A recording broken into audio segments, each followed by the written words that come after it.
My name is Mel Nutig. I am a retired orthopedic surgeon. I practiced in the Beverly Hills area in Cedars-Sinai for close to 50 years. I retired at the end of 2018. I'm now doing consulting in orthopedic surgery. It was about 4 or 5 years ago, I think it was 2020, maybe in 2019, in January, that I first noticed that I lost my sense of taste. I wasn't aware of anything to do with my smell, my sense of taste, and it was like that. One day I had taste, the next day I didn't. My first reaction was, you got to order out from better restaurants.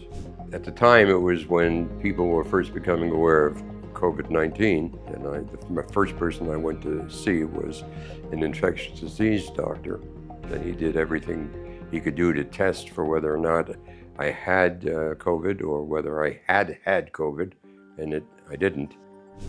It was very disturbing thinking that this was going to be it forever. Although now I can taste things, but nothing is what I would like it to be. Steak, seafood, sushi, hot food, cold food, it's all basically gone. It's been 4 or 5 years since I've actually appreciated a meal. Before this happened to me, I enjoyed going out with people and enjoyed the food. Food was important, so that's where it all started. Until Super Senses, nobody had tested my sense of smell or taste, or even suggested it as a possible thing to do. It was more in terms of big things. Let's get a brain scan. Let's get a scan of your face. Let's do stuff like that.